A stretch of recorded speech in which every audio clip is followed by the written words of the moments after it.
Wow. Just wow. What is up, everybody? My name is Mike Brown, aka Review King MB, and I've seen this movie before years and years ago, but I rewatched Speed 2 Cruise Control. This was a 1997 film that was directed and pretty much story created by the same director of the first Speed, Jean Dupont. And the plot. Well, before I get into the plot and everything that goes into this movie, let it be said that originally we were supposed to get, or we could have gotten, an actual sequel to Speed. Speed was a big, huge success, and it got praised, and people loved it.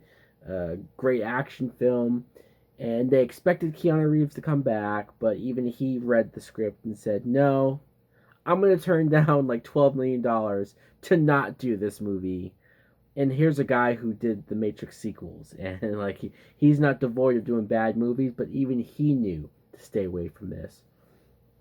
So in the film, you see Sandra Bullock back as Annie. She's now dating another cop, because why not? Alex, played by Jason Patric. And the two of them are going on a romantic cruise getaway until another crazy terrorist has shown up to hijack the boat.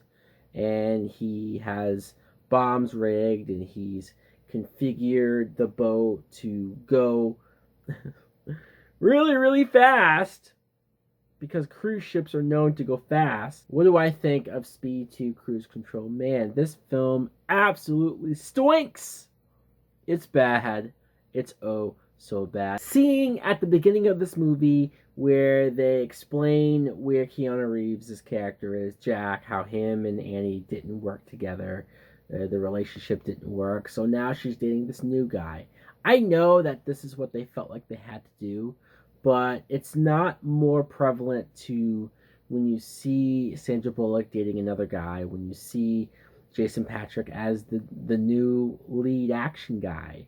It feels off. It feels from the get-go that something isn't right, something is missing. We saw a whole movie where Sandra Bullock and Keanu Reeves got together, had that chemistry. They finally kissed, and you figure would start dating. Obviously, in the sequel, you want to see them together. You want to see them progress. You don't want to hear that these characters just broke up. It sounds lazy. It sounds dumb. I know that maybe having Jason Patric play the same character as Keanu Reeves, maybe that would have been problematic as well. But I do think it would have been better than this, where he's just a new character and we're supposed to buy that now she's in love with this guy. And throughout the whole movie, Jason Patric is trying to propose to her constantly. And you're sitting there thinking, how long have you two been together? How long have you been dating? We're already talking about marriage. This is the first film with you two as a couple. I'm not there yet. If this was Keanu Reeves, and I don't want to keep doing that, but it's hard not to, because it's called Speed 2. How do you not think about what this movie would be like with Keanu Reeves? How do you not think about how maybe it still would have sucked, but it would have been a lot better and a lot less awkward in the main character situation as it is now? Hell, since he couldn't come back, and I guess that's not the studio's fault, I would have just had Sandra Bullock be the main lead. I would have had her do the action stuff. I'm not saying that she should do the hardcore fighting and taking out people, but let's be honest, Jason Patric's not really fighting people either. He's just having to go through the overflowing of the water in the boat, and he's saving people. She could do that. I mean, she has some moments in the movie where she does some saving people, and yeah, her character's a little clumsy and quirky, and so that's worked in there too. She can't get her driver's license. She keeps failing it. Like they definitely play up the comedy and the over the topness, and I didn't care for the jokes or the attempted humor that was going on throughout this whole movie, really. But let's talk about the main event. The guy that you walk away from this movie thinking about the most, William Dafoe as the main villain. he has virtually the same storyline or the same motivation, the same beef that Dennis Hopper's character had, where in that movie he used to be a cop and he was thrown out. This film, William Dafoe used to be a guy that worked on ships and he helped build them or configure them and do maintenance, and then he was cast aside, he was fired, he was gotten rid of, and he's pissed about it. So he's doing what he does here. And it's just, I didn't care. I didn't really buy it, and I didn't care. All of the scenes where he's hacking the ship and he's just typing random things into his computer, and he's controlling the whole ship, closing doors and opening up valves and trying to sink the ship at moments. It was dumb. At the end of the day, a lot of this movie with the premise was dumb.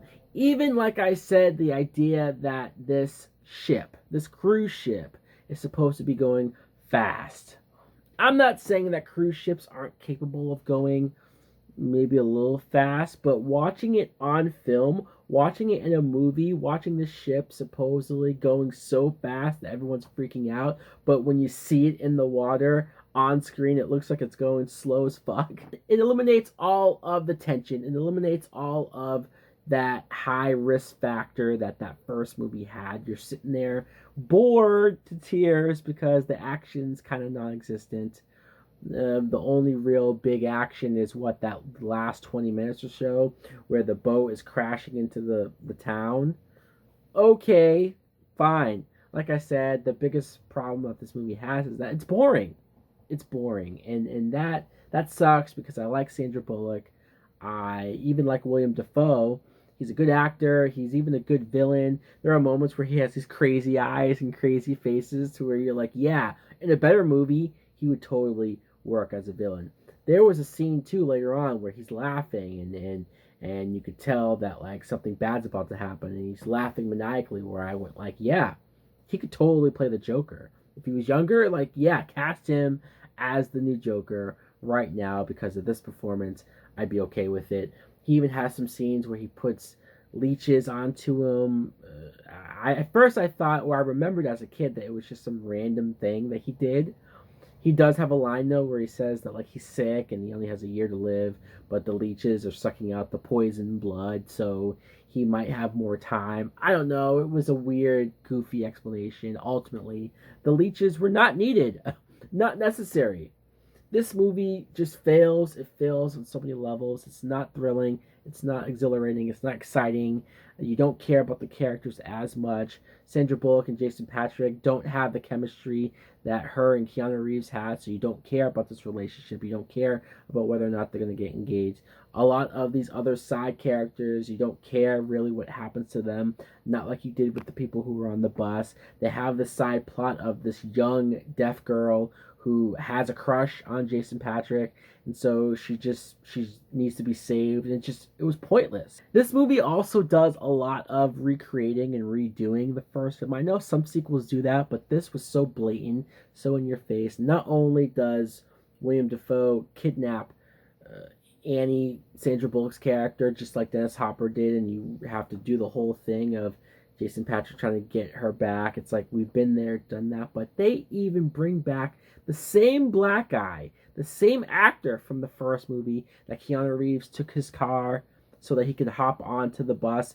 You get him back here. He just so happens to be in the same area where they're on vacation. He just so happens to have a speedboat that now Jason Patric can steal and take for a joyride while he's there, just again to be there. It's sequelitis. It's something that Hollywood thinks that we're all gonna find to be cute and funny and lovable and laugh and have fun with, but you're really rolling your eyes and you're really thinking, man, this is cringeworthy, and I don't really want to watch this again. Yeah, this movie's some old bullshit. Man, this some old bullshit. So guys, let me know in the comments below if you too have seen Speed 2 Cruise Control. What do you think? Do you like it? Why? Or do you hate it? Do you think it sucks? I'm more inclined to say it sucks. Thanks for watching. Like, comment, subscribe. Later!